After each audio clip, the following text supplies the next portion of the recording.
Fala, dias escolhidos, tudo bem com vocês? E bora então para a quarta parte do primeiro capítulo de Digimon Seekers. Eu já fiz a revisão para as 3 primeiras partes, então se você ainda não assistiu a revisão para aquelas outras 3 partes, assista primeiro, depois venha para esse vídeo aqui. Então basicamente eles decidiram dividir o primeiro capítulo em várias partes que eles iam postar em todos os dias dessa semana.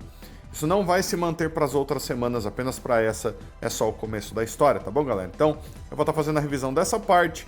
Leia essa parte do capítulo primeiro, tá na descrição desse vídeo, e depois venha ver a revisão. Antes de começar, já deixa um like aí se possível, se inscreva no canal se você ainda não for inscrito. Então, bora começar. Nós pegamos então direto da parte onde tinha parado a outra parte do capítulo 1, onde o professor Ryusendi está conversando com o Eiji sobre tudo que tinha acontecido, sobre o vídeo que tinha passado na tela, o mundo digital e por aí vai.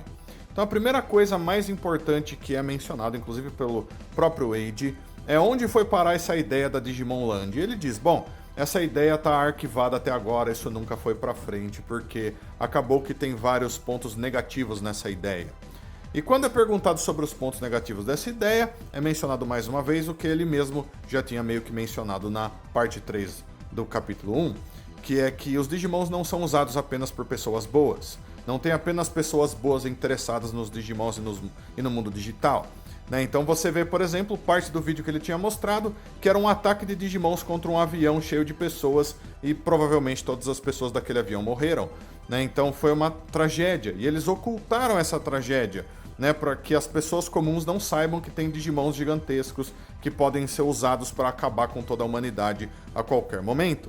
Então esse é o motivo. Porém, ele não disse que a Digimon Land é uma ideia completamente apagada. Ele disse que ela está arquivada, né? Então quer dizer que esse tipo de coisa pode ser que volte um dia de alguma forma ou de outra. Apenas foi um ponto muito importante. Em seguida tem mais um pouco de conversa sobre se o mundo digital é real ou não, se os Digimons estão vivos ou não.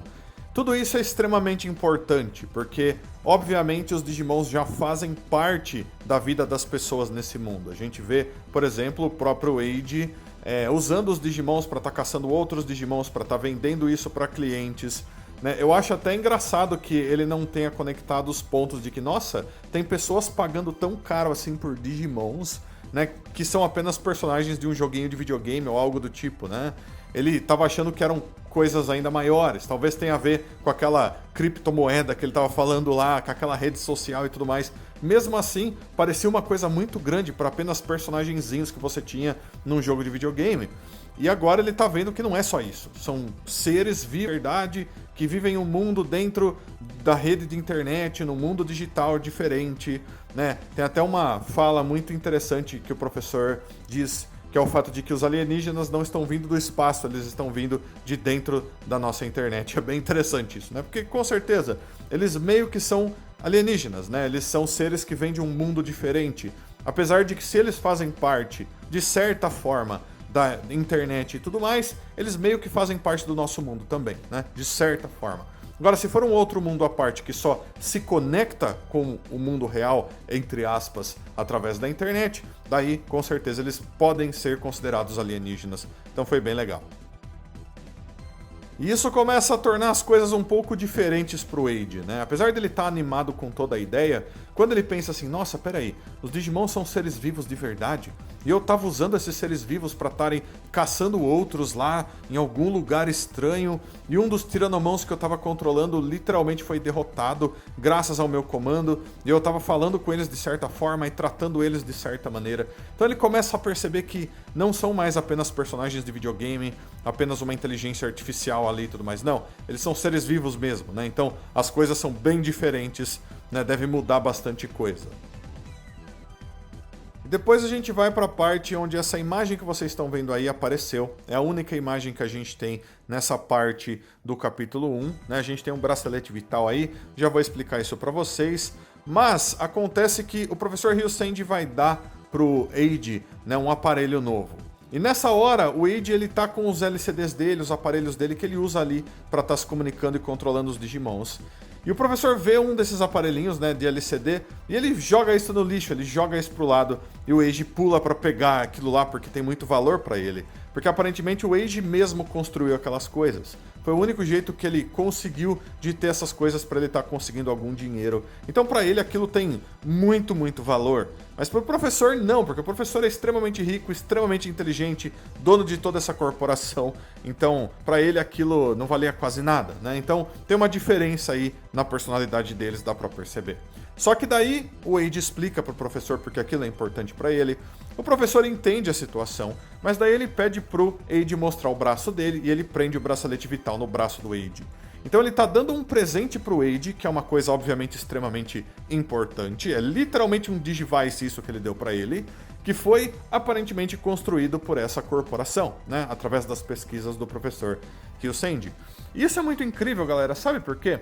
Porque uma das vezes que esse tipo de coisa realmente aconteceu, se eu não me engano, foi em Digimon Savers, onde em Digimon Savers os Digivices meio que eram construídos pela DATS, né? Eles tinham aquilo para estarem controlando os Digimons, eles precisavam para estar protegendo o mundo real. Então bem interessante, talvez tenha alguma semelhança, algumas conexões com esse tipo de coisa, mas vamos falar sobre o bracelete vital mesmo.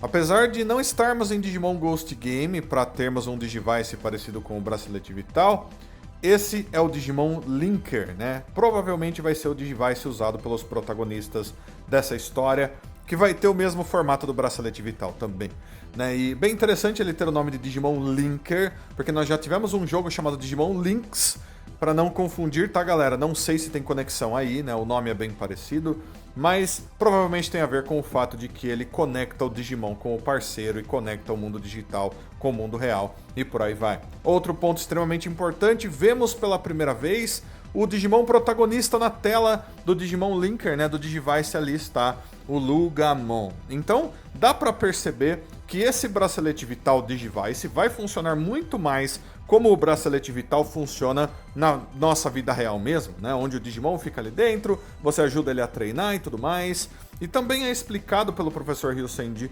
pro Eiji que você pode usar esse Digivice para estar materializando seu Digimon, mais ou menos através dos hologramas, né? Ele menciona isso. Bem interessante você tá usando os hologramas para isso, se forem usados dessa forma mesmo que eu tô falando para vocês, porque mais uma vez é muito, muito parecido com o que a gente viu em Digimon Ghost Game. Então eles estão tendo bastante inspirações em Digimon Ghost Game com essa coisa de hologramas e Digimons, né? Bem legal aí. Vamos ver mais pra frente se tem conexões, né, entre Digimon Ghost Game e essa história, não dá pra saber, mas bem legal. Bem legal a gente tá vendo o Digivice, vendo o Lugamon pela primeira vez, apesar de que é apenas na tela do Digivice aí.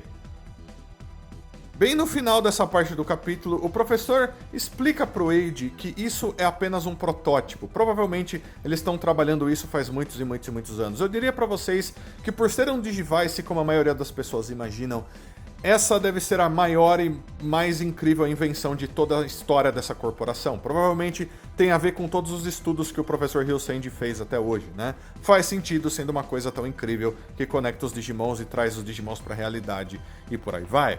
Né, o Eiji está extremamente animado com isso, até porque, em questão de valores, provavelmente comprar uma coisa como essa seria um preço absurdo, onde ele nunca ia conseguir ter uma coisa como essa se ele não tivesse ganhado como um presente. Então foi fantástico, apesar de que não apenas ele ganhou isso como um presente, muito provavelmente ele ganhou o Digimon como presente, que é o Lugamon, e uma conexão com o mundo digital, né, onde ele vai ser responsável por muitas coisas no futuro, muito provavelmente. Então o professor Ryusendi está passando uma grande responsabilidade para o Eiji, mesmo que o Eiji provavelmente ainda não tenha percebido isso.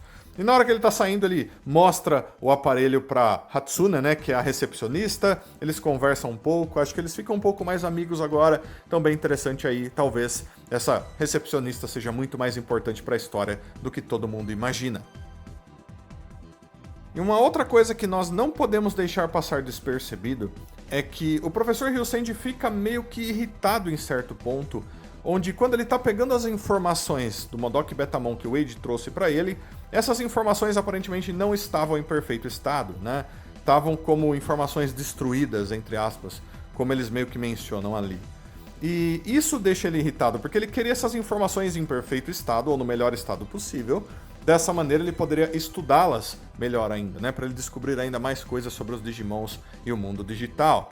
E é por isso mesmo que ele fica ainda mais feliz em entregar esse bracelete vital, esse Digimon Linker pro Wade, porque assim, provavelmente, através desse aparelho, ele vai conseguir reunir as informações dos Digimons com mais facilidade, num estado muito melhor do que elas vieram com outro aparelho do Wade, que era um aparelho que ele mesmo tinha construído, aparentemente, e que não era dos melhores, né? E o Wade até explica pra ele, olha, é o que eu consegui fazer, tá? Isso daqui é o máximo que uma pessoa que trabalha como eu conseguiria alcançar, né? Não se tem muito dinheiro em todos os lugares. Foi bem engraçado, mas foi bem incrível também, dá pra ver, como eu disse, um lado um pouco diferente da personalidade, principalmente do professor nesse caso. Então, galera, é isso para revisão para essa parte do primeiro capítulo de Digimon Seekers. Eu achei que foi uma parte muito informativa, muito legal. Finalmente a gente está chegando no Lugamon, né?